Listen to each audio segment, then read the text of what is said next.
Got the dogs loaded up. We're at the Airbnb. How can I help you? By not talking in the middle of my video. 6 hours, almost 40 minutes, 389 miles, and I am going to hold and reset this. Truck not calibrated for the 37s. I get that, but we're just gonna see what the computer says. So we just completed our first road trip with the Tundra since it's been lifted and put on 37s, and there was a problem with the truck, but also some key highlights that I wanna tell you guys in this video. So we went down to Tampa to look at houses down there. So I live up in the Destin area. So for me with YouTube, I think I really want to get down to the Tampa area. So that's what this whole road trip was about. Loaded up the dogs. We went down there for about a week, looked at some different properties, had some lunch and some dinners and breakfasts in some nice areas. We also went to Tiger Woods' Pop Stroke, which was a lot of fun. It was a good time down there, and I think we will definitely be making the transition from where we live now to down there. So if you guys are new to the channel, this is my Tundra Platinum. I have a full build video specifically on it for all of its specs, but I like to give you guys updates on road trips when I do them with the truck. Notice some things that are issues and also some things that stand out that are actually really good, because if you guys are still in the market for a Tundra and you want real world experiences, well, that is what this channel is about. So we'll start with the good and then end obviously with the bad. So the good are the tires and the comfort of the truck. So these are Nitto Recon grapplers. They are 37 inches tall, but they're only 11.5 inches wide, and our wheel is a mono-forged wheel. And these are also a D-load rated tire, so they're not as thick and as bad as an E-loaded rated tire, which I had on my previous truck, and it actually led to a pretty comfortable driving experience for close to 800 miles. As you saw in the beginning, I reset the trip. The truck, again, has not been calibrated for the 37-inch tires and or the lift kit, not that the lift kit matters, but for the 37-inch tires. But I have noticed that I was about 3 to 4 miles per hour faster than what the speedometer reads. So you guys can do that math for me if you want down in the comments. But after I reset it, our trip there, the truck averaged 16.2. And then I also reset the same trip meter on our way back with the truck, and it averaged 15.4 per the computer. So the driving experience was nice and comfortable with the truck. Zero issues with the powertrain,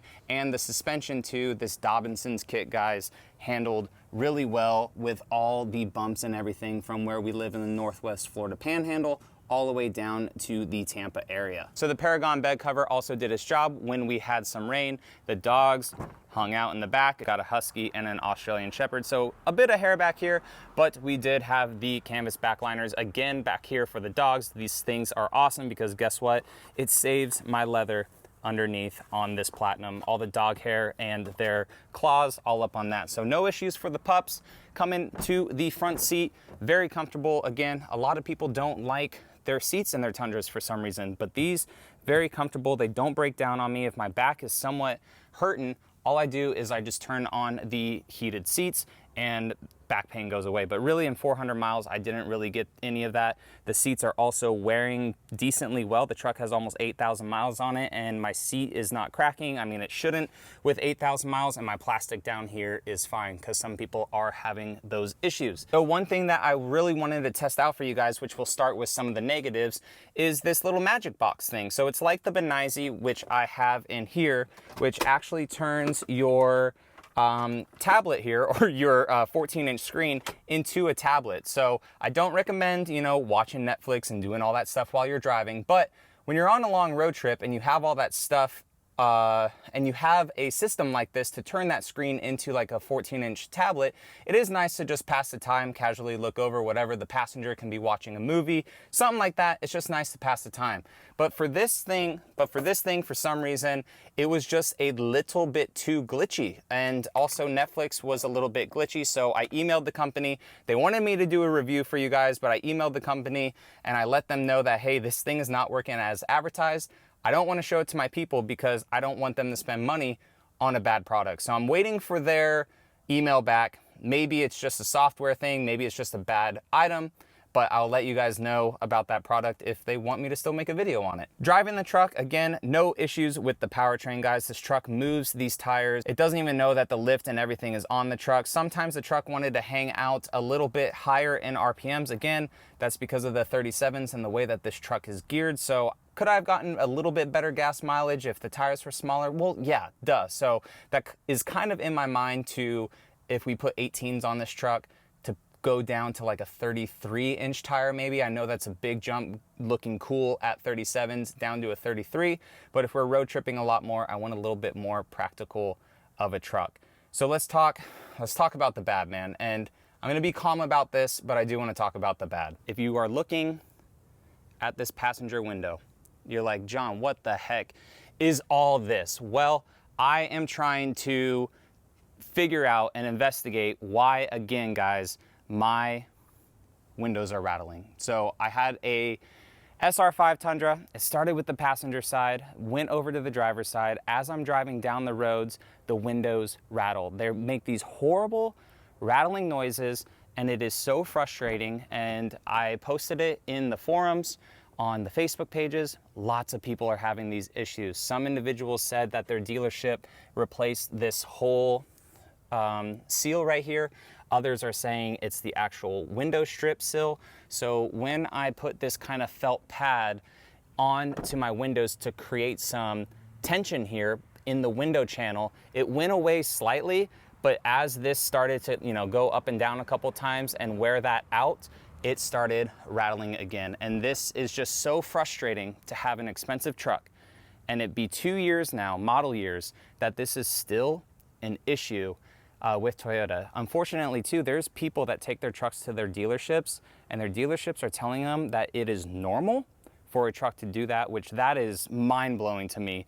And also other dealerships saying that there is still not a fix. So I am taking my truck to my dealership. It has 7,000 miles almost now on it. So it's 2,000 over its 5K service. So I'm gonna take this all off so it's not like in the way and stuff, right? But I was just trying to see if it was the window channel to at least give them some sort of path to do their own detective work.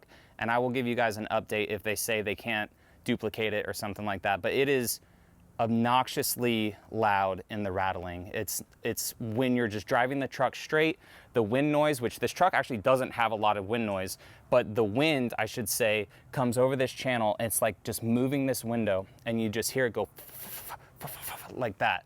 When you go over bumps, sometimes you hear it shift. It's almost like the whole door is just shifting in place or something. So I try to be calm about that and just let you guys know that I'm not gonna go crazy about it, but it'll be documented here on the channel.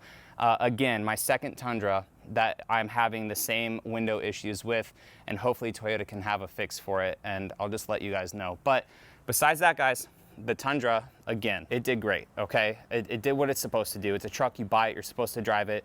It actually got better in miles per gallon than I thought it would get being on 37s. Now, we didn't go like highway with it. We took a lot of back roads between 65 and 75 miles an hour, but also with that, a lot of city driving too with some stoplights as well, so it wasn't constant. But it's a good road trip vehicle. I really like it. But if we do move down to Tampa and are up here as well, like going back and forth because we have rental properties, that's a video for another time. But I do want a dedicated road tripper that is not modified, not on 37s, not lifted, and is just, a road trip vehicle. So guys, that's the update with the truck. Let me know what you think down in the comments section about the windows and other things like that. And if you have any questions, I will see you guys down there. All right, guys, I'll catch you in the next one.